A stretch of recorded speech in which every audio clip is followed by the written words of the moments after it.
শুভেচ্ছা সহ আমন্ত্রণ প্রত্যেককে নিলয় গ্রিন ব্লক এটিএন সংলাপে আপনাদের সাথে আছি আমি আমিনুল মজলিস। দর্শক, আপনারা জানেন সমসাময়িক ও জনগুরুত্বপূর্ণ বিভিন্ন বিষয় নিয়ে আমাদের আলোচনা অনুষ্ঠান। নতুন সরকারের প্রথম বাজেট পাশ হলো আজ।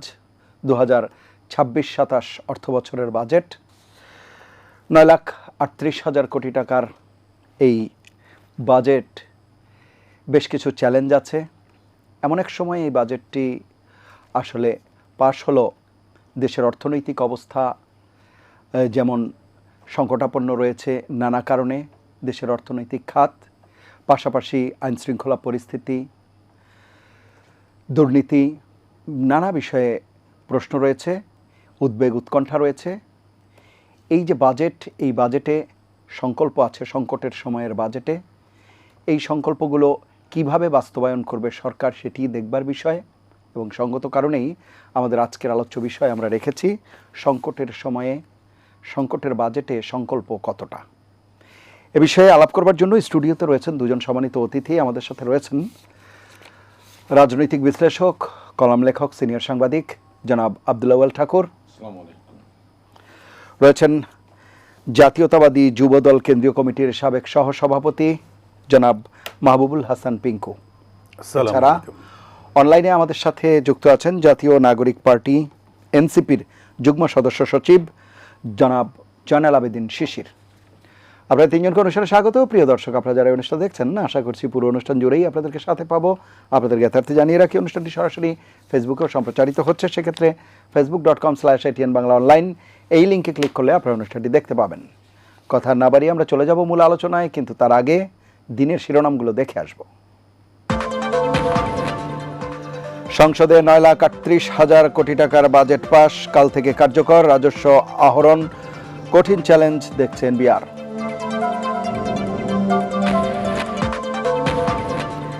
মানবতা বিরোধী অপরাধে ইনুর 10 বছর কারাদণ্ড, 6 জনকে হত্যা সহ 5 অভিযোগ থেকে খালাস।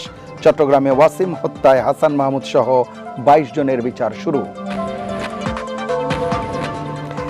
ঋণ খেলাপি বিএনপি প্রার্থী আসলাম চৌধুরীর প্রার্থিতা বাতিল। আপিল বিভাগে প্রতিবাদে সমর্থকদের ঢাকা চট্টগ্রাম মহাসড়ক অবরোধ, দীর্ঘ যানজটে ভোগান্তি যাত্রীদের। সুদের হার 10% অপরিবর্তিত রেখে মুদ্রানীতি ঘোষণা কেন্দ্রীয় ব্যাংকের। মূল্যস্ফীতি নিয়ন্ত্রণ ও প্রবৃদ্ধি অর্জনের আশা, ঋণ খেলাপি কমানোর অঙ্গীকার। অন্তর্বর্তী সরকারের দুর্নীতিও তদন্ত করবে দুদক, জানালেন তথ্য উপদেষ্টা। স্বার্থ রক্ষা করেই তিস্তা মহাপরিকল্পনা বাস্তবায়ন, কারো নিরাপত্তা বিঘ্নিত হবে না। এবং জাপানকে স্তব্ধ করে শেষ 16তে ব্রাজিল, টাইব্রেকারে ফেভারিট জার্মানি ও নেদারল্যান্ডসের বিদায়। রাতে মাঠে নামছে Ivory Coast, Norway, France, Sweden, Mexico, Ecuador. দর্শক, দিনের শিরোনামগুলো শুনছিলাম, এবারে বিস্তারিত আলোচনায় যাব। আজকের যে আলোচ্য বিষয় সংকটের বাজেটে সংকল্প কতটা, এ বিষয়ে আমরা প্রথমেই জয়নাল আবেদিন শিশির আপনার কাছেই যাব। জয়নাল আবেদিন শিশির, শুনতে পাচ্ছেন নিশ্চয়ই?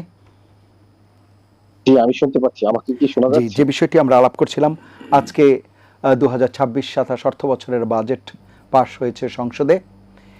বিরোধী দল এই বাজেটে প্রথাগতভাবেই ন্যায়ের পক্ষে ভোট দিয়েছে এবং তারা বলছে যে এই বাজেট অস্বচ্ছ এবং বাস্তবায়নযোগ্য নয়। সার্বিকভাবে বিষয়গুলো একটু বিশ্লেষণ করবেন যে এটি কি কেবলই সেই পুরাতন বৃত্তেই আমরা যাচ্ছি কিনা, যে বিরোধিতার খাতিরেই কেবল বিরোধিতা, বিরোধিতার স্বার্থেই বিরোধিতা, বিরোধিতার জন্যই বিরোধিতা, নাকি এর সাথে কোনো যৌক্তিকতাও আছে? বিস্তারিত শুনবো আপনার কাছে। ধন্যবাদ আপনাকে এবং এটিএন বাংলার সকল দর্শক শ্রোতাকে এবং আমার সম্মানিত দুজন সহ-আলোচক। দেখেন, আমরা শুরু থেকে বলে আসছি এই বাজেট বাংলাদেশের ইতিহাসের সবচেয়ে বড় ঘাটতি বাজেট এবং সবচেয়ে বড় ঋণ নির্ভর বাজেট, এবং এই বাজেট বাংলাদেশের ইতিহাসের সবচেয়ে বেশি এনবিআরকে একটি লক্ষ্যমাত্রা দিয়েছে রাজস্ব আহরণের, যা অনেকটা অবাস্তব বলা যায় এবং বিভিন্ন সময়ের বা বিগত বছরগুলোর ডাটা বিশ্লেষণ করে। দেখেন, আমি মোটা দাগে যদি বলি, সরকার নির্বাচনী ইশতেহারে বলেছে যে আমরা 1 কোটি কর্মসংস্থান তৈরি করব। তো সরকার 1 কোটি কর্মসংস্থান তৈরি যদি করতে হয়, সাধারণত এটা বেসরকারি কর্মসংস্থানের মাধ্যমে সম্ভব, কারণ আমাদের তো সরকারি চাকরি সেভাবে আমাদের বাড়ানোর খুব একটা সুযোগই নেই। তো আপনি যদি বেসরকারি চাকরি বাড়ান বা বেসরকারি উদ্যোক্তাদেরকে যদি বড় করেন, তাহলে কি করতে হবে? তাদেরকে পর্যাপ্ত পরিমাণ ব্যাংক ঋণ দিতে হবে বা আর্থিক প্রতিষ্ঠান থেকে তাদেরকে ঋণের ব্যবস্থা করতে হবে।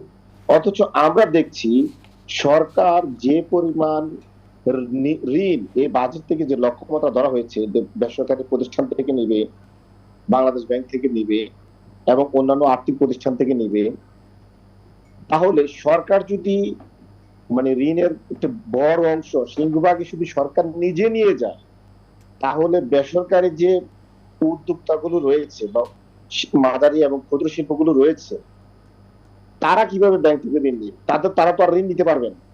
তারা যদি ঋণ না পায়, তাহলে আমাদের বেসরকারি কর্মসংস্থান তৈরি হবে না। সরকার যে 1 কোটি কর্মসংস্থান সৃষ্টির লক্ষ্যমাত্রা দিয়েছে, সেটা কিন্তু সম্ভব হবে না। তাহলে সরকারের এই প্রতিশ্রুতি, নির্বাচনী প্রতিশ্রুতি এবং বাজেট নীতির মাধ্যমে একটা দ্বিমুখী আচরণ দেখা গিয়েছে, সম্পূর্ণ বিপরীত। এছাড়াও যদি আপনি দেখেন, সরকার বলেছে তারা এনবিআর কে দিয়ে 6,000 কোটি টাকা রাজস্ব আহরণ করবে। আচ্ছা, আমাকে বলেন, এনবিআর এর ফিটনেস, বিগত দিনের ফিটনেস 4 লাখ কোটি টাকা ঠিক মতো আহরণ করতে পারে না। এই এনবিআর সংস্কার না করে আপনি যদি এই এনবিআর কি এই 6,000 কোটি টাকার একটা লক্ষ্যমাত্রা দিয়ে দেন, যে গাদা 100 কেজি ওজন বহন করতে পারে না, তাকে যদি আপনি 400 কেজি দিয়ে দেন, ওই গাদা তো ওজন বহন করা দূরে থাক, সে তো মারাই যাবে এই চাপে। এখন এমনিতে এনবিআর হচ্ছে আমরা সংস্কার করতে পারিনি, তাকে আপনি লক্ষ্যমাত্রা দিলেন। তো এই এনবিআর কি করবে? সরকারের চাপে পড়ে যে পরোক্ষ কর জনগণের উপরে চাপিয়ে দেয়, সে পরোক্ষ কর গুলো আরো বেশি বাড়াবে।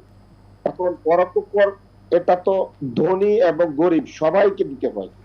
যদি পরোক্ষ কর এনবিআর তার লক্ষ্যমাত্রা পূরণ করার জন্য গরিবদের উপরে এইভাবে চাপাই দেয়, যেটা ধনী গরিব সবার উপরে দিয়ে সে পরোক্ষ চাপাই দেয়, তাহলে এটাতে আরো বেশি গরিবেরা গরিব হবে এবং ইনফ্লেশনটা আরো বাড়বে।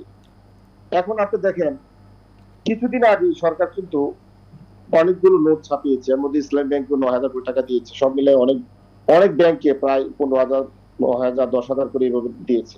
এর মধ্য দিয়ে আমাদের বাজারে অনেক নতুন টাকা চলে আসছে, যার মধ্য দিয়ে আমাদের আরো ইনফ্লেশন বেড়ে গেছে। এখন যদি আপনার পরোক্ষ কর যদি আরো বেশি এনবিআর আদায় করে, তাহলে গরিবরা আরো বেশি করের আওতায় আসবে।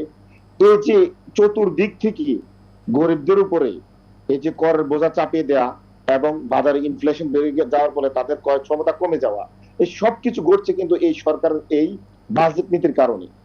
এছাড়াও আপনি দেখেন, সরকার বলেছে তারা ক্ষমতায় এসে বিগত 2-3 বছর বিদ্যুৎ এবং জ্বালানি সেক্টরের দাম বাড়াবেন, কিন্তু আমরা কি দেখলাম? ক্ষমতায় এসে বিদ্যুৎ ও জ্বালানির দাম 2-3 বার করে বাড়াবে।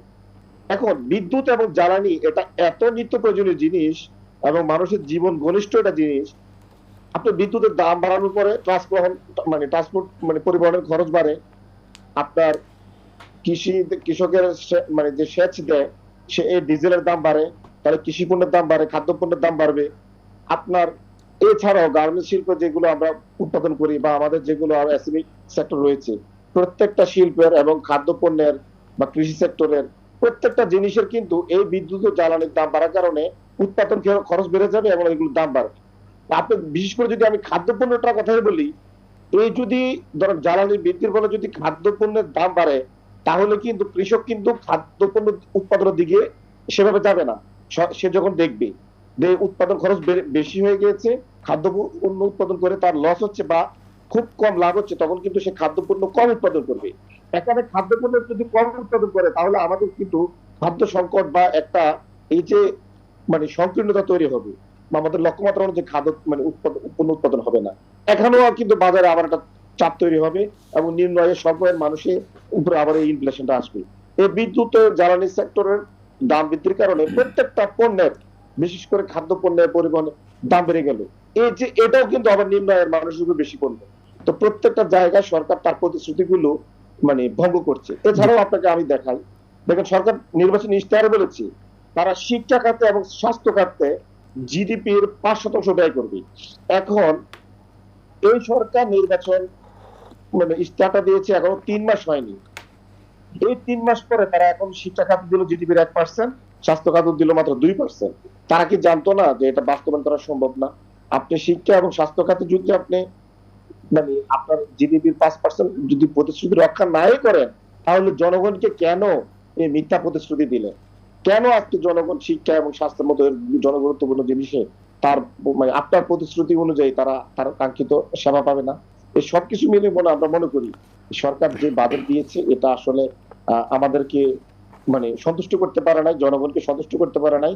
জনগণ মানে গরিব আরো বেশি গরিব হচ্ছে, এবং যারা মানে ঋণ ঋণ মানে জলালউদ্দিন শিশির, আপনি তো বললেন আশঙ্কার কথা, বেশ কিছু কারণও আপনি দেখিয়েছেন, কিন্তু আমার প্রশ্ন হচ্ছে সরকার এরই মধ্যে যে ধরনের ইতিবাচক মানে বেশ কিছু ক্ষেত্রে ইতিবাচক পদক্ষেপ নিয়েছে, সেই সব দিক বিবেচনা করে কি আপনার আস্থা রাখা যায় যে সরকার এনবিআর এর ক্ষেত্রে যথাযথ সংস্কার করবে, বা ব্যাংকিং খাত অন্যান্য খাতে সংস্কারের ফলে যেই লক্ষ্যমাত্রা অর্জন করেছে হয়তো একেবারে পৌঁছতে না পারলেও তার কাছাকাছি যাবে, প্রত্যাশা এবং প্রাপ্তির যে ব্যবধান তা কিছুটা হলেও কমে আসবে? আপনি কি সেই আস্থা রাখতে পারেন? না, আমি সে আস্থা রাখতে পারি না, কারণ মর্নিং শোজ দ্য ডে। আপনি দেখেন আমাদের 234 বিলিয়ন যারা এই দেশ থেকে টাকা পাচার করেছে, বিশেষ করে ব্যাংকিং সেক্টর থেকে এই লোকটা বেশি হয়েছে। আপনি তাদেরকে ব্যান্ড রেজুলেশন অ্যাক্ট থেকে তাদেরকে মানে ছাড় দিয়ে দিলেন, এসালমের মতন মানে এই সমস্ত ব্যাংকগুলোদেরকে আপনি মানে এখানে পুনর্বাসন করার একটা রাস্তা তৈরি করে দিলেন। তাহলে তো ব্যাংকিং সেক্টরের এই মানে সুশাসন ফিরে আসবে না। সুশাসন কোন দেশের যদি কেন্দ্রীয় ব্যাংক এবং ব্যাংকিং সেক্টর যদি সুশাসন না থাকে, ওই দেশ কখনোই অর্থনৈতিকভাবে মানে আপনার স্টেবল হবে না। এটা সরকার চাইলেও পারবে না। সরকার যদি নিজে সুশাসন না মানে, তাহলে পুরো দেশের অর্থনৈতিক সুশাসন আসবে না। দ্বিতীয়ত হচ্ছে, আপনি আরেকটা জিনিস আমি বলি, যেটা বলে এনবিআর এর কথা বললেন, এনবিআর তখনই ইফেক্টিভ হয় বা সে এক্সিকিউট করতে পারে যে কোনো সিদ্ধান্ত, যখন সরকারের এমপি মন্ত্রীরা বা ক্ষমতাবানরা বা সরকারের পিছনে যারা বড় বড় রাঘব বোয়াল প্লেয়ার, তারা যখন এখানে হস্তক্ষেপ না করে। কিন্তু আমরা কি দেখি, যারা এমপি মন্ত্রী তাদের ব্যবসা প্রতিষ্ঠান বা তাদের সাথে মানে পরিচিত ঘনিষ্ঠ বা কোলাবোরেট করে এই ধরনের ব্যবসা প্রতিষ্ঠানকে বারবার তাদেরকে ছাড় দেওয়া হয়, এনবিআর থেকে তাদেরকে কর্মকুব করে দেওয়ার জন্য বিভিন্ন ফিকে রাখা হয়। এনবিআর সেখানে ইফেক্টিভ হয় না। আমরা মনে করলাম তারেক রহমানের এই সরকার জুলাই পরবর্তীতে এই সমস্ত বাজে প্র্যাকটিসে যাবে না, কিন্তু আমরা কি দেখলাম এখনো। আপনি দেখেন কারা কারা ব্যাংক থেকে লোন পাচ্ছে, সরকার মানে যারা সরকারকে সন্তুষ্ট করতে পারছে, মন্ত্রীদেরকে সন্তুষ্ট করতে পারছে বা সরকারের ঘনিষ্ঠদের সন্তুষ্ট করতে পারছে, কারা এনবিআর কে প্রভাব রাখতে পারতেছে। দেখেন আপনার সরকারের মানে যারা সবচেয়ে বেশি ক্ষমতাবান তারা এনবিআর কে কিন্তু অকেজু করে রাখে, এবং তারাই এনবিআর থেকে অনেক। তার মানে আপনি বলছেন যে দলীয়করণের যে বিষয়টি আগে ছিল কিংবা স্বজনপ্রীতির যে বিষয়টি ছিল সেটি এখনো বিদ্যমান আছে, তাই তো? এখনো আছে, বরং কিছু কিছু ক্ষেত্রে আরো বেশি আছে। বলা হয় যে 17 বছর আমরা কিছুই পাই নাই, এখন আমাদের কোনো ছাড় দিতে হবে। এটাই হচ্ছে এখন আরো বেশি হচ্ছে। আপনি যদি মাঝখানে এই কথাটা একটু ব্যাখ্যা করেন যে তত্ত্বাবধায়ক সরকারের মানে মাঝখানের সরকারে যে বাংলাদেশ ব্যাংকের প্রধান ছিল মনসুর সাহেব, এবং গত সালাউদ্দিন সাহেব বলছেন যে উপদেষ্টাদের দুর্নীতির তদন্ত হওয়া দরকার, দেবপ্রহরী রিপোর্ট আছে, সে ব্যাপারটা আসলে অর্থনীতিতে আমাদের এই বর্তমান বাজেটের আগের অবস্থাটা কোন দলীয় লোকরা এটা করেছিল? আমি বলছি আপনার এই কথার সাথে আমি সম্পূর্ণভাবে একমত। আচ্ছা জলালউদ্দিন শিশির, আমি এই প্রসঙ্গটি আপনার কাছে শুনবো। আমি শুনবো চোরের বিচার আমি চাই ভাই। আমি কোনোভাবে ইন্টেরিয়মের সরকারের অধীনে কোন চোরের আমি বিচারের বিপক্ষে, এটা আমার রাজনীতির সাথে যায় না। আমি মনে করি যে চোর সেটা প্রমাণিত হোক। আমি সকল সাধুকে চোর বলতে চাই না, যে চোর তাকে আইডেন্টিফাই করে সাধুদেরকে মুক্তি দেওয়া হোক। জি, আপনার বক্তব্য একেবারে স্পষ্ট। আমরা আবারও আসবো আপনার কাছে, একটু শুনে আসি। জনাব মাহবুবুল হাসান পিঙ্কু, আপনাদের বাজেট যে প্রস্তাবিত নয়, পাশ হয়েছে যে বাজেট সংসদে, তার উপর আস্থা রাখতে পারছে না, বাস্তবায়ন হবে কতটা, যে কথাটি আমি অনুষ্ঠানের শুরুতে শিরোনামে বলছিলাম সংকল্প, সেই সংকল্পে আস্থা নেই, অন্তত এনসিপির যুগ্ম সদস্য সচিব সে কথাই বলছেন। ধন্যবাদ আপনাকে, ধন্যবাদ এটিএন বাংলার সকল কলাকুশলী এবং যারা টেলিভিশন সেটের সামনে বসে আছেন সকলকে আসসালামু আলাইকুম। এই এনসিপি এবং যারা আজকে এনসিপির নেতৃত্ব দিচ্ছেন, এই সমস্ত ছোট ভাইরা আজ থেকে 25 বছর আগে তাদের বয়স কত ছিল সেটা সহজেই অনুমেয়। অর্থাৎ রাজনীতির মাঠে তারা তখন থাকার মতো বয়স তাদের ছিল না। আজকে রেকর্ডকৃত যে মূল্যস্ফীতি সেটাকে নিয়ন্ত্রণ করার জন্য এবং এই দেশের শিক্ষা খাত সহ আপনার যে বিশাল একটা পরিবর্তনের জন্যে বর্তমান সরকার যে 9 লক্ষ কোটি টাকা, 9 লক্ষ প্লাস 9,38,000 কোটি টাকার যে বাজেট আজকে পাশ করলো, এই 25 বছর আগে 2001 সালে এই বাজেট কত ছিল? এই 9 লক্ষ বাদ দিলে যেটা থাকে সেটা ছিল, অর্থাৎ 38,000 কোটি টাকা। তখনও কিন্তু বিরোধী পক্ষ এই সমালোচনার মধ্যেই দিয়ে গেছে, এটা কি করে ইমপ্লিমেন্ট করবে, কি করে, এটা সম্ভব না। তো দেখেন ইতিহাস কতটা সত্য যে সাইফুর রহমান সাহেবের কথা নিশ্চয়ই বাংলাদেশ জাতি বলে নাই। সাইফুর রহমান সাহেব যখন এই দেশে এই বাজেট ইমপ্লিমেন্ট করার জন্য, যখন সে টাকা খোঁজার জন্য সে যখন এই বৈজ্ঞানিক উপায়টাকে সামনে নিয়ে আসলো, অর্থাৎ ভ্যাট ট্যাক্সের জায়গাটা, তখন কিন্তু অনেকেই এটা নিয়ে কিন্তু সমালোচনা করেছে, কিভাবে দিবে দেশের মানুষ, গরিব মানুষ। তো তখনকার সে 38,000 কোটি টাকা সেটাও যেমন বাজেট পার করে ফেলেছে। পরবর্তীতে 2024 সালে এই যে 25 বছর পরে এসে এই আওয়ামী লীগ সরকার, তারা কিন্তু 7 লক্ষ কোটি টাকা, 7,502,000 কোটি টাকা বাজেট কিন্তু তারা দিয়েছিল। অর্থাৎ 38,000 কোটি টাকা 2001 থেকে 23 বছর পরে এসে কত হলো? 7 লক্ষ কোটি টাকা হয়েছে। তো সমালোচনা তো আমরা করব যে গরিব মানুষ কীভাবে দিবে। এদেশের এই গরিব হাল থেকে, এই গরিবানার যে হাল হকিকত, আজকে যদি আমরা তাকাই, 1971 সালে একটা দেশ তৈরি হলো, নতুন একটি দেশের অভ্যুদয় হলো। আপনি দেখেন তো পাশাপাশি এই আপনার কি বলে অন্যান্য যে সমস্ত দেশ, বিশেষ করে ভিয়েতনামের দিকে যদি আমরা আজকে তাকাই, তাহলে আমাদের কষ্ট হয় যে এই দেশটা আজকে কোথায় গিয়ে ঠেকেছে, কোথায় চলে গিয়েছে। সারা বিশ্বে আজকে ভিয়েতনাম, মেড ইন ভিয়েতনাম মানেই হচ্ছে একটা স্পেশাল আইটেম। এবং তাদের দেশটাকে দিকে যদি আমরা তাকাই, তাহলে সত্যি চোখে পড়ে যে দেশের অনেক উন্নতি হয়েছে, যেটা আমরা করতে পারি নাই। তাহলে আমরা পিছিয়ে আছি। এই সমালোচনার জায়গা থেকে আমাদেরকে বের হয়ে আসতে হবে। আজকে এনসিপির ভাইরা আজকে নতুন রাজনীতিতে আসছে, তারা শিক্ষিত, শিক্ষা দীক্ষা লাভ করে এসেছে, তারা তো অবশ্যই আলোচনার মধ্যে আসবে। তাতে একটু আগে একটা কথা বললো শিশির, যে খারাপটাকে সে খারাপ বলবে, ভালোটাকে সে ভালো বলবে, এটা তার নেচার, এটা আমি তাকে ওয়েলকাম করি।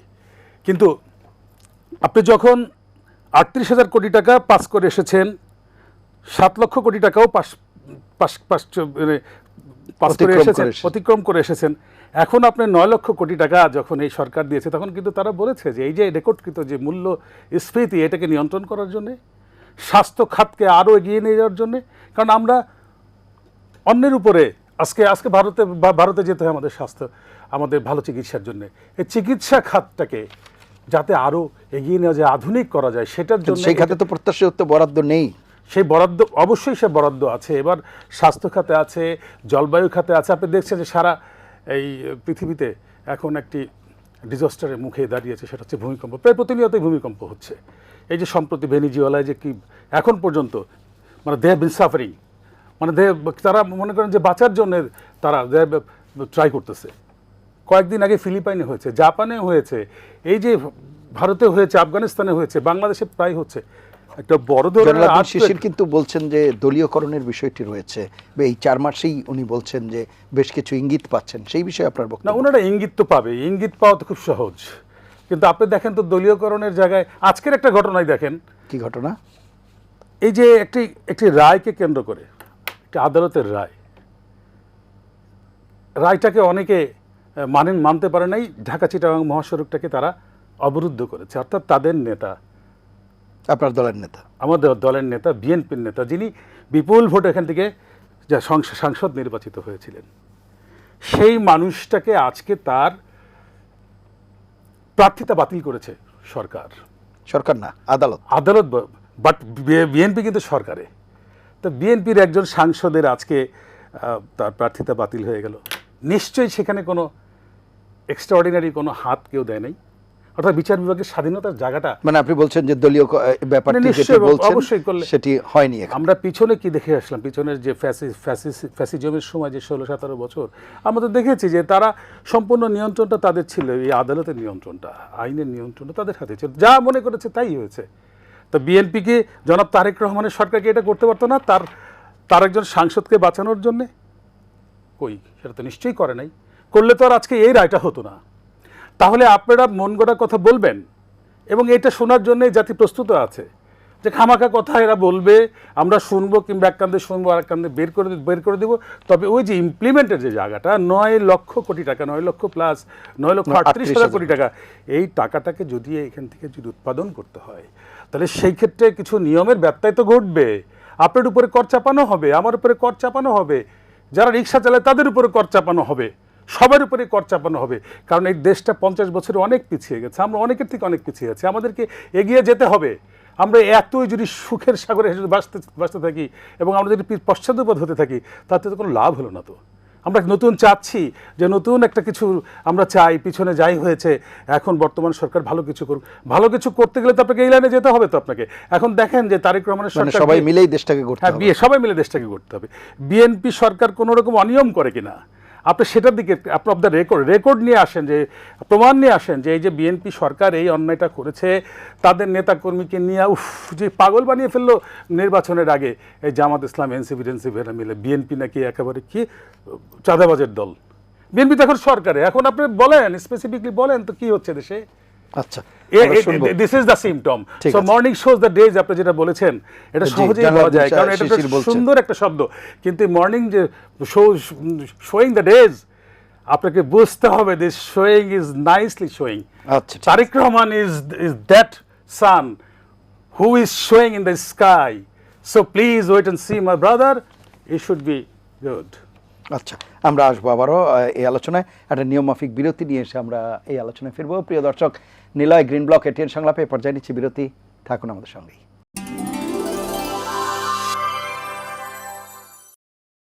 ফিরে এলাম নিলয় গ্রিন ব্লক এটিএন সংলাপে। এতক্ষণ সাথে থাকার জন্য ধন্যবাদ।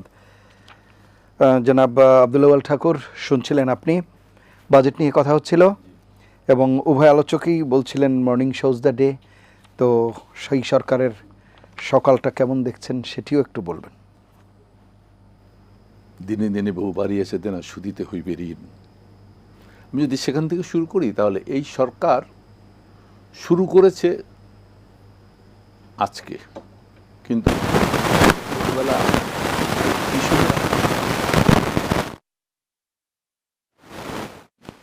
যে একজন কৃষক, এটা পাকিস্তান আমলের কথা, যে একজন কৃষকের ছেলে যখন জন্ম নেয়, সে কিন্তু সম্পত্তি নিয়ে, উত্তরাধিকার নিয়ে জন্মায় না, সে তার ঘাড়ে একটা বিশাল ঋণের বোঝা নিয়ে জন্মায়। বাংলাদেশের আজকে যে আলোচনাটা আমরা করছি, এই আলোচনাতে আছে ঋণের পরিমাণ 100, 200 বা নানান আলোচনা আছে। এটা হচ্ছে কি, বিষয়টা হচ্ছে এই যে 1974-75 সালে যে সরকার ক্ষমতায় ছিল, তারা বলতো আমরা শোষিতের পক্ষে আছি। তো শোষিতের পরিণতি হলো 74-এর দুর্ভিক্ষ। বাজেটকে যদি আমরা দেখি, তাহলে শোষিতের গণতন্ত্র, সমাজতন্ত্রের পরিণতি হলো 74-এর দুর্ভিক্ষ। শোষিতের পরে প্রেসিডেন্ট জিয়া ক্ষমতায় আসলেন, তিনি একটা চমৎকার কথা বললেন এবং অনেকে তাকে খুব সমালোচনা করতে চাইছিলেন, money is no problem. Zia Rahman এই কথাটা অনেক সমালোচনা করেন, কিন্তু জিয়া রহমানের শাসন আমলে তিনি কিন্তু প্রমাণ করলেন যে আসলে মানি ইজ নো প্রবলেম। প্রবলেমটা কোথায় তিনি চিহ্নিত করলেন। প্রবলেমটা হলো যে কথা আমরা আলোচনা করছি, লুটপাট, নিজেদেরকে মানে কর্মবিমুখ রাখা, অর্থাৎ কাজে। মাও সেতুংয়ের সে বিখ্যাত কথাটা কিন্তু আমরা মনে করি যে মানুষ শুধু একটা পেট নিয়েই জন্মায় না, তার দুটো হাত, দুটো পা, দুটো চোখ, এই সব কিছু তার একটা পেটের জন্য। তো এই সব কিছু দিয়ে সে একটা তার পেটকে নির্বাহ করতে পারবে না, এই কথাটা মাও সেতুং বিশ্বাস করতেন না। এবং আজকে আপনি যদি চীনের দিকে তাকান, তাহলে সেই 50 বছর বা 60 বছর আগের চীন আর আজকের চীন, আজকে সারা দুনিয়া চীনের দিকে তাকিয়ে আছে। চীনের টাকায় মার্কিন যুক্তরাষ্ট্র চলে, চীনের টাকায় সারা মানে ব্রিক ব্যাংক চলে, চীনের টাকায় এখন সারা অর্থাৎ চীন এখন একটা শক্তি। এই চীনটা মাও সেতুংয়ের আগে এই চীনটা ছিল না। এই চীনের দিকেও তাকাতে না, পৃথিবীর অলস রাষ্ট্র হিসাবে চীনের স্বীকৃতি ছিল, আজকে পৃথিবীর সবচেয়ে ডাইনামিক রাষ্ট্র হিসেবে চীনের স্বীকৃতি। তাহলে এই পরিবর্তনটা, চীনের কি জনসংখ্যা বাড়ে নাই? দীর্ঘ মুক্তিযুদ্ধ পরবর্তী সময়েও আমাদের পার ক্যাপিটা ইনকাম এবং তাদের খুব একটা ব্যবধান ছিল এরকম নয়। আজকে আমরা যে কথাটা বলতে চাচ্ছি সেটা হচ্ছে যে বর্তমান সরকার যখন ক্ষমতায় নিয়েছে তখন তারা কি তাদের কাছে কি ভারতীয় ঋণ, দুর্বৃত্তায়নের ঋণ, তত্ত্বাবধায়ক সরকারের সেই 111 থেকে শুরু করে পুরো সরকারের যে কথাটা বাজেট আলোচনা এসছেও কেউ কেউ বলছেন, তাহলে এই যে কোটি কোটি টাকা ঋণ কোথায় গেছে? আপনি দেখবেন, আপনি খেয়াল থাকতে পারে আওয়ামী লীগের শেষ দিকে প্রায় কাগজে নিউজ আসতো যে অমুক আওয়ামী লীগ নেতার স্ত্রীর ড্রয়ার খুললে সেখানে হাজার হাজার ভরি স্বর্ণ পাওয়া গেছে। তাদের সম্রাট না কোন এক লোকের বউয়ের প্রকাশ্য আসছিল, পা থেকে মাথা পর্যন্ত সোনায় মোড়ানো ছিল। তাহলে এই যে সোনাটা, এই যে টাকাটা কোথার টাকা? আপনি এটাও খেয়াল করবেন যে আওয়ামী লীগের বাজেটে এই বিগত বোধহয় এই আগের বাজেটেই কর দেওয়ার জন্য স্যানিটারি ন্যাপকিনের উপর কর দেওয়া হয়েছিল। একজন পত্রিকায় মন্তব্য করছিল যে এর থেকে তো উত্তম মানুষ যে টয়লেটে যায় তার উপর কর নির্ধারণ করার, কারণ বেশিবার যায় এবং নির্ধারিতভাবে যায়। করের উপর যদি আপনি আলোচনা করেন তাহলে কিন্তু ৭৬-এর দুর্ভিক্ষ মন্বন্তর হয়েছিল করের কারণে। কারণ কৃষি ব্যবস্থায় যখন পরিবর্তন আনে তখন মানুষ জানতো না যে জমির খাজনা কী। করটা কিন্তু আমরা যেভাবে বলি সমস্যা, অর্থনীতিতে করটা সমস্যা নাই। কথা হচ্ছে আপনি ধার করে পোলাও খাচ্ছেন না চাষ করে শাক খাচ্ছেন, আপনি টাকাটা কোত্থেকে আচ্ছেন, এটা এই বাজেট দেওয়ার পরে এই কথাটা আমি বলে নেই। অনেক বাজেটতে অনেক তাত্ত্বিক আলোচনা, কিন্তু আমরা সহজ কথাটা বলি। সহজ কথাটা হলো যে শুরু থেকে আমরা একটা কথা বলছি যে এই বাজেট বাস্তবায়নের ক্ষমতা সরকারের নাই, কিন্তু আমরা এই কথাটা বলছি না যে এই বাজেট দেওয়ার পর গৃহিণীরা স্বস্তিতে আছে, বাজারে দাম বাড়ে নাই। একজন সবজিওয়ালার কাছেও যদি বলেন তাহলে ঈদের পর থেকে বাজারে সবজির দাম বাড়ে নাই। সমাজের সামগ্রিক যে অর্থনৈতিক চিত্র তাতে কোনো পরিবর্তন আসে নাই। এটা কতটা কমেছে আমি সে আলোচনায় যাব না, কিন্তু একথা বলতে হবে যে এতে নতুন করে কোনো ক্রাইসিস আসে নাই, যেটা অতীতে আসতো। বাজেট আসার সাথে সাথে গৃহিণীরা, স্বল্প আয়ের মানুষদের একটা হাহাকার পড়ে যেত, কিন্তু এখন সেই জায়গাটার মধ্যে নাই। তাহলে এই যে জায়গাটা নাই, এই জায়গাটা না থাকার কারণটা কি? এর কারণটা সরকার চিহ্নিত করেছে যে কোন কারণে এটা ঘটছে। আপনি মধ্যস্বত্বভোগীদের কথা বলেন, টাউট বাটপারদের কথা বলেন, মন্ত্রীদের চাঁদা খাওয়ার কথা বলেন, যেটাই বলেন না কেন, কথা হচ্ছে কোন কারণে রোধ করা হয়েছে, যে কারণে এই প্রবণতা হয় সেই প্রবণতা রোধ করা হয়েছে। এটা যদি এক কথায় বলা যায় তাহলে বলতে হয় যে প্রধানমন্ত্রী সৎ হলে মন্ত্রিপরিষদ সৎ হয়। মন তো পরের কথা, লাইক ফাদার লাইক সান। তাহলে এবারে ফাদারটা হচ্ছেন যিনি প্রধানমন্ত্রী, যিনি নীতি নির্ধারণ করছেন, তিনি কিন্তু এই ব্যাপারটাতে কথাবার্তা যাই বলেন কাজে কিন্তু খুব সতর্ক অবস্থান গ্রহণ করেছেন। এই সতর্ক অবস্থানের কারণটা কি? অর্থনীতি না বুঝলেও কিন্তু আমরা এটা বলি যে দেশ জিয়াউর রহমানের ভালো ছিল। জিয়াউর রহমান অর্থনীতিবিদ ছিলেন না, একটা সাধারণ সেনাবাহিনী থেকে নিয়ে গেছেন, কিন্তু অর্থনীতি যারা বোঝেন তিনি তাদেরকে বোঝার চেষ্টা করেছিলেন। এই যে বোঝার ব্যাপারটা বর্তমানে যিনি বাজেট দিয়েছেন তাকে যিনি পছন্দ করেছেন বা তারা যে দিয়েছেন তাদের মৌলিক নীতিমালাটা কি? মৌলিক নীতিমালাটা এটা একটা জনহিতৈষী বাজেট, মানুষের কল্যাণের চেষ্টা করা। কল্যাণের চেষ্টাটা যদি আপনি করেন সেটা হবে কি হবে না এটা দুটোই অনুমান ভিত্তিক। আমি যদি আজকে আপনাকে বলি, আপনি বলেছেন সংকটের বাজেট, আমি যদি বলি সম্ভাবনার বাজেট, তাহলে আপনি সত্য না আমি সত্য, বিতর্ক হতে পারে। কিন্তু সংকটের বাজেট না, কি সংকটের সময়ে এই বাজেটটা হয়েছে। সংকট আমরা সংকটে বাজেট, আমরা সংকটে ছিলাম না কখন। আজকে সংকট কিন্তু বেশি, কারণ দিনে দিনে জমে থাকা মেঘ নিকষ কালো মেঘে পরিণত হয়েছে, যা থেকে ঘূর্ণিঝড় হতে পারে, যা থেকে বিপর্যয় আসতে পারে, আবার এই মেঘ কাটিয়ে দিয়ে চমৎকার সূর্যালোক ঝলমলিয়ে উঠতে পারে। কিন্তু সেটা নির্ভর করে কিসের উপর? সেটা নির্ভর করে দৃষ্টিভঙ্গির উপরে। বাজেট যেমন কিন্তু দৃষ্টিভঙ্গি, সেই সাথে রাজনৈতিকদের দৃষ্টিভঙ্গি।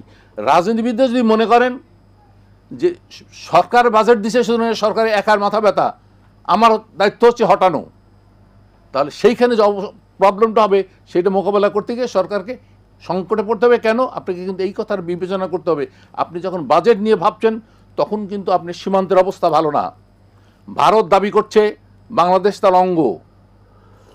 আপনি আরও দেখবেন যে যে অ্যাম্বাসেডর বাংলাদেশ এখন আসছে তাকে ভারত সরকার মন্ত্রীর পদমর্যাদা দিয়েছে। লালমনিরহাটে একটি মূর্তি নিয়ে ভয়াবহ পরিস্থিতি চলছে। বঙ্গোপসাগরে সাবমেরিন দেওয়া হয়েছে। ভারতের আভ্যন্তরীণ সংকট মোকাবেলার জন্য ভারত তার বহিঃশক্তির যে নীতি গ্রহণ করছে সেই নীতির অংশ কিন্তু ওই কথাটা আপনি মনে রাখতে হবে যে ভারতীয় নেতারা বলছে যে নামাজ পড়তে হলে পাকিস্তান আর বাংলাদেশে যাও, হিন্দু বাংলাদেশ, নতুন বাংলাদেশ, নানান কথা বলা আছে। আমরা এর মধ্যে যেতে চাচ্ছি না, কিন্তু আমি যে কথাটা বলতে চাইছি সেটা বাংলাদেশের এই অর্থনৈতিক বাস্তবতার মধ্যেই কিন্তু তাকে একই সাথে বহির রাজনীতি এবং অভ্যন্তরীণ রাজনীতি দেখতে হচ্ছে। এইটা দেখতে হচ্ছে এই কারণে যে গত 13, 14, 15 বছর বা 16 বছর ধরে যারা ক্ষমতায় ছিল তারা আসলে একটা পাপেট সরকার ছিল। এই যে পাপেট বা তাদের শিখণ্ডী সরকার থাকার কারণে তারা যে সুবিধাটা পাচ্ছিল রাষ্ট্র চালানোর ক্ষেত্রে, তাদের একেবারে পদায়ন, নিয়োগ, সুবিধা কত বেদবের মতো বলেছে বাংলাদেশে কিছু উৎপাদন করে না, সুতরাং ভারত থেকে না গেলে কী হবে? ভারত থেকে না গেলে বাংলাদেশের উৎপাদনের বাংলাদেশ কি না খেয়ে মরবে? বরঞ্চ এটা বলাই উচিত যে ভারত থাকার কারণেই আজকে সংকট। ভারত আছে বলে তুমি পানি দাও না, তুমি নদীর পানি আটকেছো, আমার কৃষি করতে হবে। জি, আমরা হয়তো ভিন্ন আলোচনা যাচ্ছি। আমরা আলোচনার ভিত্তি, আমি যে কথাটা মানে বলতে চাচ্ছি, বাজেটের মধ্যে যে কথাটা আমরা বলছি আয় করতে হবে। আয় করবে কারা? আয় তো করবে মানুষ।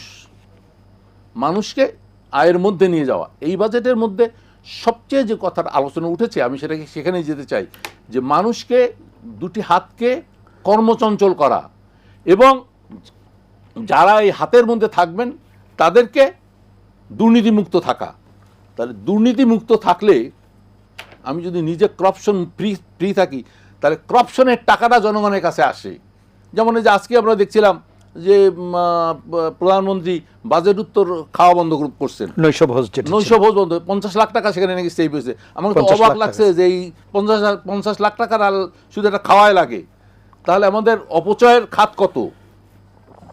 আমি যদি অপচয়ের খাতকে রোধ করতে পারি তাহলে কিন্তু আমি কিন্তু নর্মালি এই টাকাটা জনগণের কাছে ফেরত দিতে পারি। জি, অর্থাৎ এই টাকাটা থাকে, টাকাটা থাকলে কাজে লাগানো। আজকে কিন্তু এই জায়গাটার মধ্যে সরকার আসলেই কাজ করছে। আমি জানি না কতখানি সংকট তো আমাদের মতো সরকারগুলোতে এগুলোতে আছে এবং আমাদের মধ্যেও আছে। সেই কারণে কিন্তু আমি এই কথাই যেতে চাই না, যে এই কথাই যেতে চাই না যে এই বাজেট অনেক রকম হিসেব নিকেশ করছে, কারণ এই সরকারকে ওই ভারতীয় ট্যাক্স করও তো দিতে হচ্ছে, কারণ ভারতীয়রা চাচ্ছে। আমি একটু আসবো আপনার কাছে আবারও, আমি শুনে আসি। জালালউদ্দিন শিশির আছেন আমাদের সঙ্গে। জালালউদ্দিন শিশির, যে বিষয়গুলো আলাপ করছিলাম, যে আপনি বলছিলেন যে সরকারের উপর আস্থা না রাখতে পারছেন না যে কারণে, এখানে কিন্তু বেশ কিছু বিষয় এসেছে। যেমন মাহবুবুল আলম পিঙ্কু, উনি বলছেন যে সরকার দলীয়করণের যে প্রসঙ্গ, সেখানে আজকের রায়ের প্রসঙ্গটি উনি তুলেছেন এবং বিচার বিভাগের উপর সরকারের যে হস্তক্ষেপ নেই এই বিষয়টি এনেছেন। জনাব আব্দুল্লাহ আল ঠাকুর বলছিলেন যে সাশ্রয়ী সরকার বিভিন্ন ক্ষেত্রে যে ইতিবাচক পদক্ষেপ, তার একটি নমুনা আজকেই যে বাজেটোত্তর নৈশভোজ এর যে প্রোগ্রাম, সেটি প্রধানমন্ত্রীর নির্দেশনায় বাদ দেওয়া হয়েছে। তো এইসব বিষয়গুলো কি ইতিবাচক ইঙ্গিত দেয় কিনা? দেখেন, আমি বলবো যেটা হচ্ছে কাঠামোগতভাবে আসলে বাজেট আসলে কিভাবে বাস্তবায়ন করবে সেদিকে আমাদের দেখা উচিত। মুখরোচক ভাবে আমরা পার্লামেন্টের বক্তব্য, আমাদের দলীয় নেতাদের স্ট্যান্ড, এগুলো আসলে নির্ভর করে না আপনার অর্থনীতি কিভাবে চলবে। অর্থনীতি তার নিজস্ব গতিতে চলে। আপনি বলেছেন আমাদের যে অর্থমন্ত্রী, তিনি মূল্যস্ফীতি 7.5-এ নামিয়ে আনবেন, যেটা বর্তমানে হচ্ছে প্রায় 10 ছোঁয়া। আমার কথা হচ্ছে উনি যে এই যে মূল্যস্ফীতি 7.5-এ নামিয়ে আনবেন, এর কোনো রুটম্যাপ, রূপরেখা কিছুই উনি দেন নাই। তাহলে উনি কিভাবে নিয়ে আসবেন? সেটা তো আমার এই বাজেটের বড় প্রশ্ন। তারপরে আপনি দেখেন, আপনারা বলছেন বয়স সংকোচনের কথা, গুড, এটা আমরা ভালোই অ্যাপ্রিশিয়েট করি। কিন্তু দেখেন, এই সরকার নির্বাচনের প্রতিশ্রুতিতে বলেছে তারা কোনো বড় মেগা প্রজেক্ট নিবে না, কারণ এমনিতে বাংলাদেশ ঋণের জালে জর্জরিত এবং ঋণের জালে আটকা পড়েছে আমাদের এই অর্থনীতি। আমরা যদি বড় কোনো মেগা প্রজেক্ট নিই, আমাদের অর্থনৈতিক মেরুদণ্ড আরো বাঁকা হয়ে যাবে। আপনি দেখেন, সরকার অলরেডি বলছি সে সরকার পদ্মা ব্যারেজ করবে, ভোলা বরিশাল সেতু করবে, চাঁদপুর শরীয়তপুর সেতু করবে, এছাড়াও দ্বিতীয় পদ্মা সেতুর কথা বলছে এবং বলছে এগুলো নিজস্ব অর্থায়নে করবে, কোনো বিদেশি অর্থায়ন নিবে না। আপনি যদি নিজস্ব অর্থায়নে এত বড় 5টা মেগা প্রজেক্ট নেন, তাহলে আপনার অর্থনীতির উপরে, বাজারের উপরে কি প্রভাব পড়বে আপনি কল্পনা করতে পারবেন না। আমাদের ইনফ্লেশন কিভাবে বেড়ে যাবে, ব্যাংকগুলো আরো খালি হয়ে যাবে, কারণ আপনি তো নিজস্ব অর্থায়নে করতে চাচ্ছেন, আপনি তো বাইরে থেকে অর্থ নিচ্ছেন না। দ্বিতীয়ত হচ্ছে আপনার তো নির্বাচনী প্রতিশ্রুতিও তো এখানে লঙ্ঘন করছেন। হ্যাঁ, আমি যদি সরকার যদি দেখাইতে পারে যে হ্যাঁ আমি অর্থনীতির উপর চাপ দিব না, ব্যাংকিং খাতের উপর চাপ দিব না, আমার এই আমি টাকাটা অন্যভাবে ম্যানেজ বিশ্ব ব্যাংক থেকে নেব কিংবা দাতা যারা হ্যাঁ, তাদের কাছ থেকে সরকার তো কোনো রোডম্যাপে দিচ্ছে না। আমি তো সরকারের কাছে রূপরেখা দেখতে চাই। আপনি 5টা বড় মেগা প্রজেক্ট করবেন, আমরা তো ভয় পাচ্ছি এটা কিভাবে আপনি ম্যানেজ করবেন, কারণ এখন মেগা প্রজেক্ট মানে আমাদের আপনারা কি সরকারকে কোনো রোডম্যাপ দিচ্ছেন? বিরোধী দল হিসেবে আপনারাও তো ছায়া সরকার। শেষ করে দেখেন, বাংলাদেশে শেখ হাসিনা মেগা প্রজেক্ট মানে ছিল মেগা দুর্নীতি। জি, এই যে 234 বিলিয়ন টাকা পাচার করেছি, এগুলো বড় বড় মেগা প্রজেক্টের মাধ্যমে। এজন্য আমরা কিন্তু আরেকটা ভয় পাই যে মেগা প্রজেক্ট মানে কোনো মেগা দুর্নীতি হচ্ছে কিনা। তো এই জিনিসগুলো তো আমাদের ভিতরে না আপনারা ভয় পাচ্ছেন কেন দুর্নীতির ব্যাপারে? যেটি মাহবুবুল হাসান পিঙ্কু বলছেন যে ইলেকশনের আগে আপনারা নানান রকম কথা বলেছেন চাঁদাবাজি দুর্নীতির বিষয়ে, কিন্তু নির্বাচন পরবর্তী সময়ে যখন বিএনপি সরকার গঠন করেছে তারপরে তো সেই দোষে তাদেরকে দুষ্ট করা যাচ্ছে না। তাহলে এই ধরনের এগুলো কি কেবলই প্রোপাগান্ডা? বর্তমানে বিএনপির দপ্তর গুলোতে বা বিভিন্ন নিয়োগ বদলি পদায়ন কিভাবে হচ্ছে, আর্থিক কি লেনদেন হচ্ছে, সেটা একটু আপনার ভাই একজন আছেন সাংবাদিক, ওরা আপনি একটু খতিয়ে দেখেন এটা কোনো পরিবর্তন আসছে কিনা। দ্বিতীয়ত হচ্ছে 2001 থেকে 6 বিএনপি গভর্নমেন্ট থাকা অবস্থায় বাংলাদেশ থেকে 8 থেকে 12 বিলিয়ন টাকা পাচার হয়েছে। সেজন্য আমি বিএনপি গভর্নমেন্টকে তো দায়ী করবো। সুতরাং আমি এই জন্য মেগা প্রজেক্ট মানে মেগা দুর্নীতি, এটা এই আশঙ্কা আমি শেখ হাসিনার সময় আমি এটা মানে প্রমাণ পাইছি, বিএনপির সময় এটা আমি এই আশঙ্কাটা করবই, কারণ এটা আমার অলরেডি ভিতরে ঢুকে গেছে, এটা আমি মানে পরিবর্তন দেখতেছি না। দ্বিতীয়ত হচ্ছে যেটা বললেন যে স্বাধীন বিচার বিভাগের কথা, এই যে আসলাম চৌধুরী মানে ঋণ খেলাপির কারণে ওনার প্রার্থিতা বাতিল হয়েছে বা মানে ওই এমপিসি বাতিল হয়েছে জন্য। দেখেন 2009 সালেও কিন্তু এই ভোলাতে মানে জসিমউদ্দিন নামে একজন আওয়ামী লীগের এমপি সেই ঋণ খেলাপির কারণে তার প্রার্থিতা বাতিল হয়। তখন একটা উপনির্বাচন হয়, মেজর হাফিজউদ্দিন আহমেদ যিনি এখন আমাদের স্পিকার, তিনি ওই উপনির্বাচন মানে করেন এবং মানে ওই উপনির্বাচনে উনি যদিও ভোট ডাকাতি হয়েছে উনি পরাজিত হন। পরে নুরুল নবী চৌধুরী শাওন সেখান থেকে আওয়ামী লীগের এমপি নির্বাচিত হন। সুতরাং আপনার একজনের শুধু ঋণ খেলাপির কারণে মানে এমপিসি বাতিল হলে প্রমাণ করে না বাংলাদেশের বিচার ব্যবস্থা স্বাধীন। যদি হতো তাহলে তো ওই ফেসিবাদের আমলে তো মানে নুরুল নবী মানে ওনাদেরও তো একজন মানে এমপিসি বাতিল হয়েছে। আমরা যেটা বলতে চাই, বাংলাদেশে এই যে ঋণ খেলাপির জন্য আমরা বারবার বলেছি বিএনপি এই ঋণ খেলাপিদের জন্য ইসিতে গিয়ে দলীয় ভাবে ইসিকে চাপ দিয়েছে। বিগত আওয়ামী সরকারের আমলে যারা মানে আওয়ামী সরকারের সময় যারা বিভিন্ন পদ পদবিতে ছিল তাদেরও তো অনেকে জামিন পাচ্ছে এই সময় এসে। না আমি এটা শেষ করে দেখেন, যে বিএনপি 43 জন ঋণ খেলাপিকে বিএনপি ইসিতে চাপ সৃষ্টি করে বেআইনি ভাবে তাদেরকে এমপি বানিয়ে নিয়ে আসলো। আপনি চিন্তা করেন যাদের কাছে এখন 12,000 কোটি টাকা, আমাদের অর্থমন্ত্রী বলেছে ঋণ খেলাপি এই সংসদে আছে 12,000 কোটি টাকা, যারা ঋণ খেলাপি হয়ে বসে আছে সংসদে। আপনি মনে করেন যারা ফেসিবাদের সময় তাদের কোনো রাজনৈতিক ক্ষমতা ছিল না, তারা দুর্বল ছিল, ওই সময় তারা টাকাগুলি ফেরত দেয় না।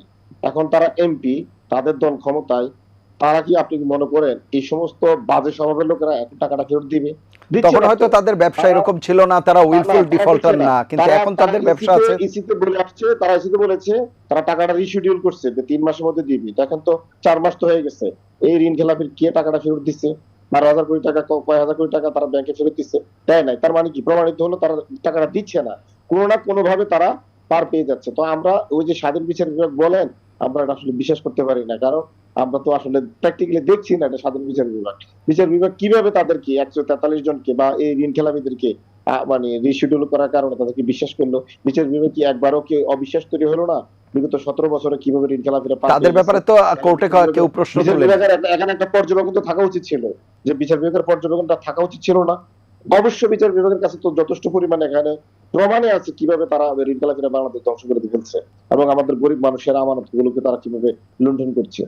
তারপর আমার মনে হয় কেউ যদি শতপ্রণোদিত হয়ে এইসব বিষয়ে আইনি পদক্ষেপ নেয় তাহলে হয়তো আমরা পরবর্তীতে দেখতে পাবো আসলে কি হয়।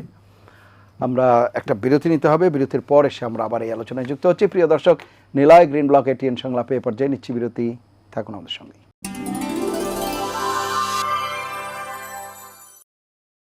ফিরে এলাম নিলয় গ্রিন ব্লক এটিএন সংলাপে। এতক্ষণ সাথে থাকার জন্য ধন্যবাদ।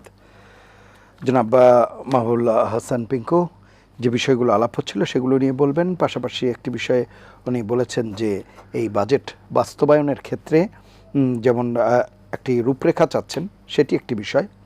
সরকারের বিভিন্ন অসঙ্গতির কথাও বলেছেন, দলীয়করণের কথাও বলেছেন, এবং উনি স্পষ্টই যেটি বলতে চেয়েছেন সেটি হচ্ছে যে এই ধরনের এই কাঠামোর মধ্যে থেকে আসলে বাজেটটি বাস্তবায়ন সম্ভব নয়।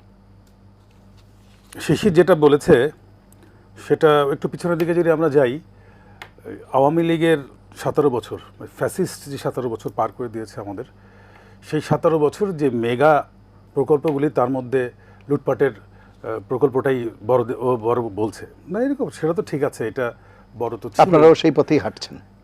একটা সরকার মাত্র 17 বছর পরে এসে ইলেকশনের মধ্যে দিয়ে, একটা fair election, free and fair ইলেকশনের মধ্যে দিয়ে জনগণ একটা সরকারকে প্রতিষ্ঠা করেছে। সেই সরকারের বয়স মাত্র 3 থেকে 4 মাস।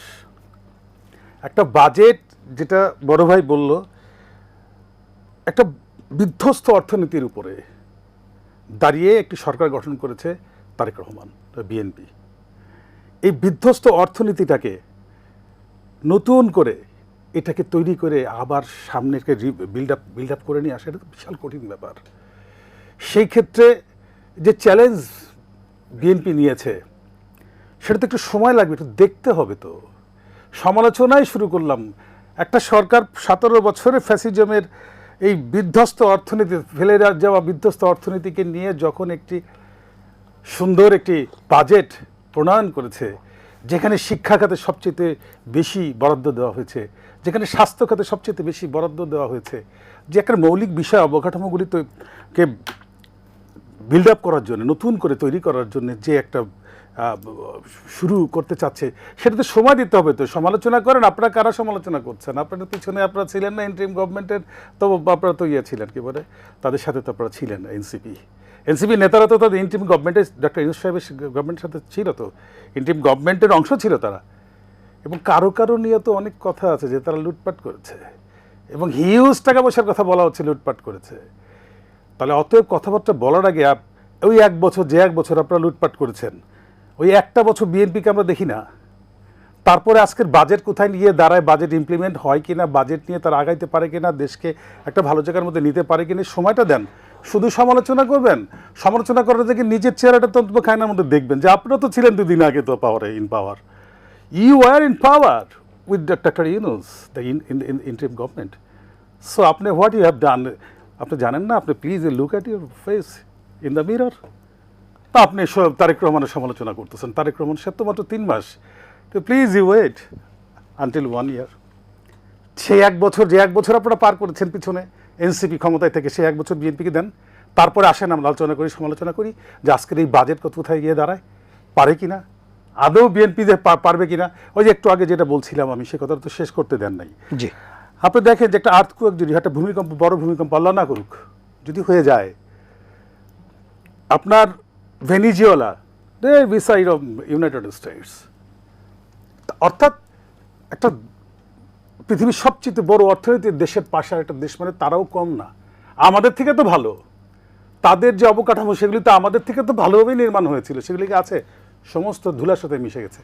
আমরাও তো আল্লাহ না করুক এরকম হয়ে যেতে পারে। সেই ক্ষেত্রে আপনি দেখেন যে এবারের বাজেটে 12,000 কোটি টাকা শুধুমাত্র এই ভূমিকম্প প্রতিরোধ করার জন্যে, একটা জাস্ট একটা ইনিশিয়েটিভ নেওয়ার জন্য, একটা ড্রিমিং প্রজেক্ট হাতে নিয়েছে। তো দোষের তো কিছু না, তো আসেন না সহযোগিতা করেন, সবাই মিলে দেশটাকে গড়ি।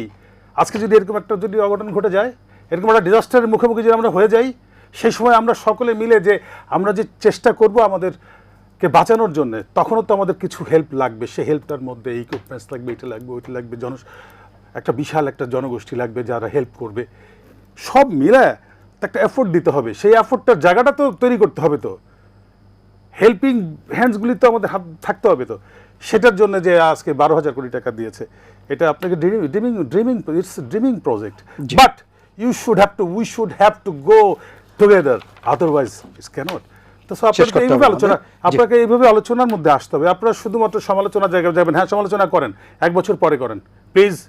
মাই ব্রাদার্স, 1 বছর পরে করেন। যে আপনারা যে সংসদের মধ্যে আপনাদের নেতারা যে দাঁড়িয়ে কথা বলছে, যে সমস্ত কথা আমার খুব খারাপ লাগে, যে বাইরে তোমরা মাত্র রাজনীতিতে আসছো, ওয়েট করো না, তুমি তো ছিলা 2 দিন আগে ক্ষমতার মধ্যে, তোমার তো বদনাম হয়েছে অনেক, তোমার যেহেতু বদনাম আছে সুতরাং বিএনপিকে 1 বছর সময় দাও, তারপর বদনাম করো। 2 দিন আগে কিন্তু তুমি ক্ষমতায় যখন ছিলা, তুমি যখন ইন্টারিম গভর্নমেন্টের মধ্যে ছিলা, তখন কিন্তু বিএনপির নেতাকর্মীদের সারা বাংলাদেশে তাদের কি বানাইছো, চাঁদাবাজ, তার সন্ত্রাসী, অর্থাৎ মানুষ যেন তাদের ভোট না দেয়। ভোট দেওয়ার পরে তাদের নেতা তারেক রহমান রাস্তা দিয়ে হেঁটে যায়, তার জীবনের নিরাপত্তার কথাও সে চিন্তা করছে না।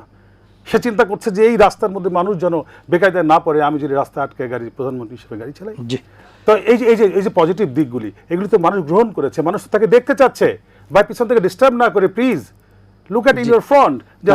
বলতে চাচ্ছেন যে আপনাদের নেতা বা মাননীয় প্রধানমন্ত্রী উনি যেই পথে হাঁটছেন, যেই বার্তা দিতে চাচ্ছেন, সেই বার্তা কি বিএনপির তৃণমূল পর্যায়েও যাচ্ছে কিনা? আজকে আপনি একটা কথা বললেন, আজকে বাজেট প্রণয়নের পরে, বাজেট পাস করার পরে আজকে একটা ভোজ সভা ছিল, সেখানে নৈশভোজ। এই যে এটা হলো আপনার প্রতীকী বিষয়, সে যেটা করবে, আপনি যেটা মাথায় যদি আপনার পছন্দ থাকে, সারা শরীরের অঙ্গে কিন্তু পছন্দ ধরবে। আপনি যখন চেষ্টা করতেছে, যে লিডার চেষ্টা করতেছে, অবশ্যই তার অনুসারীরা তারা কোনোভাবেই এর বাইরে যেতে পারবে না। সময় দরকার আছে এবং আস্তে আস্তে কিন্তু পথে চলে আসছে।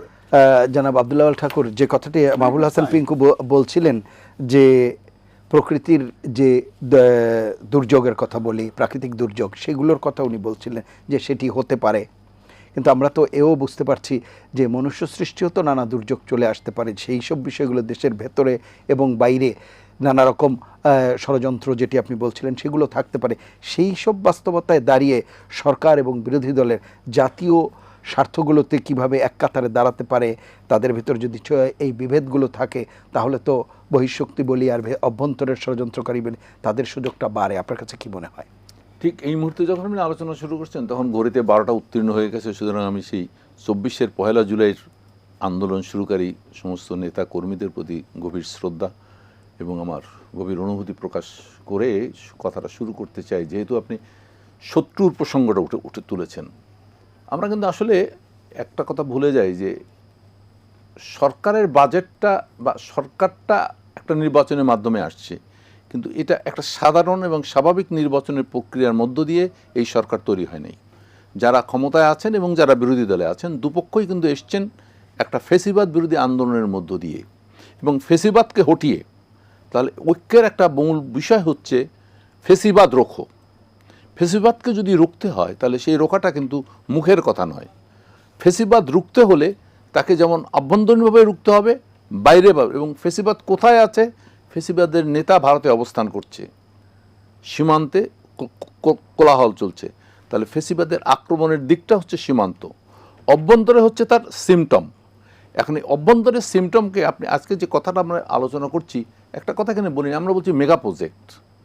আমরা কিন্তু অবাক হয়ে যাই, আমার কাছে মনে হয় যে চোর সারা রাত চুরি করে পুকুরে গোসল করে বলে মুমিন গোসল করতে পারবে না, এমন কোনো কথা কোথাও লেখা নাই। সেও কিন্তু তাহাজ্জুদ পড়ার জন্য গোসল করতে পারে। গোসল করার কারণেই চোর এবং মুমিন এক জায়গায় দাঁড়াবে, এই কথাটা ঠিক না। আপনি বলছেন দুর্নীতির ভয়ে মেগা আওয়ামী লীগ চোর, প্রজেক্ট বন্ধ, আওয়ামী লীগ চোর বলে আমি তিস্তা ব্যারেজ এবং পদ্মা ব্যারেজ করব না, যে আমাদের জীবন রক্ষাকারী ব্যারেজ করব না, আওয়ামী লীগের মতো চোর বলবে বলে চোরকেই চোর বলবে। আমাকে তো প্রমাণ করতে হবে যে চোর এক জিনিস, মানুষ এক জিনিস। মানুষ এবং চোর এক কাতারে বসে না বলেই চোর ফ্যাসিস্ট, আর যারা চোরের বিরোধী তারা জনগণের সমর্থন পায়।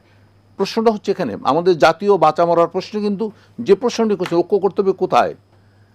ওই সূত্র ধরে ঐক্য করা যাবে না। আওয়ামী লীগ চুরি করেছে বলে ওই একই সিমটম দেখে আপনি মনে করবেন যে 2 এ 2 4 হয়, যোগ করলে এবং পূরণ করলে, আবার 3 3 এ 9 হয়, যোগ করলে 6 হয়। সুতরাং সব অঙ্ক এক জায়গায় একভাবে মেলে না। বর্তমান অঙ্ককে যদি আপনি 15 বছরের অঙ্কে মেলাতে চান, যে 15 বছর আওয়ামী লীগ চুরি করছে বলে এই সরকার ওই ধরনের কর্মকাণ্ড করতে পারবে না, ব্যাপারটা ঠিক সেরকম না। বরং যে ব্যাপারটা আপনাকে দেখতে হবে যে মূল শত্রু সেটা দুর্বৃত্তায়িত শক্তি, সেটা চোর, সে জাতীয় সম্পদ লুণ্ঠনকারী, জাতীয় সম্পদ লুণ্ঠনকারী, জাতীয় চরিত্র লুণ্ঠনকারী, জাতীয় পরশ অপহরণকারী। এর বিরুদ্ধে আপনাকে সততার নিদর্শন স্থাপন করতে, এই যে সততার পরাকাষ্ঠা নির্বাচনের জন্যই কিন্তু আমাদের জাতীয় ঐক্য। ঐক্যের ক্ষেত্র হবে ভিত্তি। এখানে কোনো দালালি, চাপাবাজি বা তার মোসাহেবি করার দরকার নাই। ঠিক সঠিক কাজটাকে সঠিক বলা। আজকে বলতে হবে যে আজকে আমাদের পদ্মা সেতু, পদ্মা ব্যারেজ বা তিস্তা ব্যারেজ করার সময় আমাদেরকে বলতে হবে যে হ্যাঁ, প্রজেক্টটা আমাদের দরকার, কিন্তু সেটা যাতে ট্রান্সপারেন্ট থাকে, তার সততার জন্য সেইখানে বিরোধী দলের ভূমিকা রাখা দরকার যে হ্যাঁ, এইটা চোর যাতে না, আমি চুরি হবে বলে প্রজেক্ট বন্ধ করে দেবো। আজকে যদি পানি মনিটরিং করবে না, চুরি আজকে যদি আমি পদ্মার পানি আটকা রাখতে না পারি, তা আমার নদী তো বাঁচবে না, আমার নদীতে মাছ থাকবে না, আমি ইলিশ মাছটা পাবো না, কৃষক বাঁচবে না। তাহলে কৃষককে বাঁচাতে হবে। তিস্তা না হলে উত্তরবঙ্গ বাঁচবে না, এটা তো কোনো সন্দেহ নাই। অসংখ্য ধন্যবাদ। আপনার বক্তব্য একেবারে স্পষ্ট। আমি চেষ্টা করতে চাই এই লাইনে যে জাতীয় ঐক্যটা দরকার জাতীয় উন্নয়নের জন্য। উন্নয়ন বিরোধী যে ঐক্যটা, সেটা হচ্ছে বিভেদ সৃষ্টিকারী এবং ফেসিবাদের পক্ষের, সেখানেই ফেসিবাদের বিরোধিতা করা দরকার। জনাব জয়নাল আবদিন শিশির, আমরা শেষ করব যে কথাটি বলছিলেন জনাব আব্দুল আউয়াল ঠাকুরও, ক্যালেন্ডারের হিসেবে আজ 1 জুলাই। তো শেষ করব সেই প্রসঙ্গে যদি কিছু যুক্ত করেন। অনুষ্ঠানের শেষের দিকে আছি আমরা। দেখেন, পিঙ্কু ভাইয়ের কথায় আমি খুব বেশি মানে কিছু বলবো না, শুধু বলবো যে উনি যেটা বললেন যে সরকারকে ডিস্টার্ব করা ঠিক না। আমরা আসলে সরকারকে গঠনমূলক সমালোচনা করে সহযোগিতা করছি। জি, আজকে যদি আমরা অপোজিশন যদি সহযোগিতা না করতাম, তাহলে এই 4 মাসে আওয়ামী লীগের মতো যদি আমরা রাজনীতি করতাম, বা আওয়ামী লীগের যদি এই জায়গায় অপোজিশন থাকতো, 4 মাসে 15 থেকে 20 দিন হরতাল দিত, বা বিএনপিও যদি আজকে অপোজিশনে থাকতো, কম করে হলো 10 দিন হরতাল দিত। তো সুতরাং বিএনপি এবং আওয়ামী লীগের তুলনায় আমরা অনেক বেশি সরকারকে সহযোগিতা করছি, এটা প্রমাণিত হয়। দ্বিতীয়ত হচ্ছে, ভাই যেটা বললেন, সাংবাদিক ভাই, যে আমাদের জাতীয় ঐক্য দরকার। হ্যাঁ, আমরা অবশ্যই ভারতীয় আধিপত্যবাদের বিরুদ্ধে বর্ডার কিলিং, পশ্চিম এবং আমাদের রংপুর বিচ্ছিন্ন করে নেওয়ার যে, দখল করে নেওয়ার যে হুমকি দিচ্ছে, অব্যাহত হুমকি দিচ্ছে, এই ব্যাপারে আমরা সমস্ত রাজনৈতিক, অরাজনৈতিক, সুশীল সমাজ সবাই মিলে আমরা এক। আমরা বিশ্বাস করি বর্তমান আওয়ামী লীগ এটি কোনো বাংলাদেশের দল না, এটি হচ্ছে ভারতের আরএসএস এর বাংলাদেশ শাখা। ভারতের আরএসএস এর 2টি শাখা আছে, একটি হচ্ছে বাংলাদেশ আওয়ামী লীগ, একটি হচ্ছে ভারতের জনতা পার্টি বিজেপি। আপনি খেয়াল করবেন, বাংলাদেশের পশ্চিম বর্ডার কিলিং এবং রংপুর দখল করার হুমকির প্রতিবাদে বাংলাদেশের রাজনৈতিক দলগুলো ছাড়াও অরাজনৈতিক ব্যক্তিত্ব এবং সুশীল সমাজের লোকজন, আপামর জনতা সবাই প্রতিবাদ করছে। কিন্তু আওয়ামী লীগ এই পশ্চিমের বিরুদ্ধে, বর্ডার কিলিং এর বিরুদ্ধে, রংপুর দখল করে নেওয়ার বিরুদ্ধে তারা কোনো প্রতিবাদ করছে না, বরং তারা শুভেন্দু অধিকারীর মতো বাংলাদেশ দখল করে নেওয়ার হুমকিকে উদযাপন করছে। তারা এখনো অখণ্ড ভারত বিশ্বাস করে। অসংখ্য ধন্যবাদ। বাংলাদেশের বিরুদ্ধে আওয়ামী লীগ অখণ্ড ভারত যে প্রতিষ্ঠার যে দুঃস্বপ্ন, সেটি দেখে আসছে। এই ব্যাপারে আমাদের জনগণকে সজাগ থাকতে হবে, আমরা এই ব্যাপারে, এবং আপনারাও ঐক্যবদ্ধ থাকবেন সেই ক্ষেত্রে। অসংখ্য ধন্যবাদ। জি, শেষ করব, শেষ মিনিট আমি যদি কিছু যুক্ত করেন। তুষারের কথা ধরে বলছি যে আওয়ামী লীগ হচ্ছে ভারতের একটি রাজনৈতিক সংগঠন, একটা উইং, যেটা বাংলাদেশ চালানোর জন্য তারা এখানে তৈরি করেছিল। এটা সুদূর প্রসারী পরিকল্পনা করে তৈরি করেছিল এবং দীর্ঘদিন তারা তাদের যে ড্রিম সেটা সফল করার জন্য চেষ্টার একটা সর্বশেষ পর্যায়ে এসে আবার একটা গতিরোধ হয়েছে, তাদের ব্যারিকেড পড়েছে। এই আওয়ামী লীগ, এই ফ্যাসিস্ট, এই হাসিনা 2014-তে যেভাবে আমাদের সন্তানকে, আমাদের ভাইদেরকে হত্যা করেছে, সেটা বিএনপি, এনসিপি, ছাত্র জনতা সে হত্যা করেছে। এই যে আজকের যে দিনটা শুরু হলো, জুলাই মাস, এই ঐতিহাসিক এই জুলাই, আমি চাইব যে জুলাই সনদ যেন বিএনপি সম্মান করে এবং জুলাইতে যারা রক্ত দিয়েছে এবং এই ফ্যাসিস্টকে বিতাড়িত করেছে, এই দেশটাকে বাঁচিয়েছে, তাদেরকে সম্মান জানিয়ে আমরা যেন আগামীতে রাজনীতি করতে পারি, দেশটাকে পরিচালিত করতে পারি। অসংখ্য ধন্যবাদ আমাদের তিনজনকে। অসংখ্য ধন্যবাদ প্রিয় দর্শক, আপনারা যারা দেখছিলেন। এই ছিল আজকের নিলয় গ্রিন ব্লক এটিএন সংলাপ। পরবর্তী অনুষ্ঠান দেখার আমন্ত্রণ জানিয়ে বিদায় নিচ্ছি। সবাই ভালো থাকবেন, সুস্থ থাকবেন, আশা করি এটিএন বাংলার সঙ্গেই থাকবেন। আল্লাহ হাফেজ।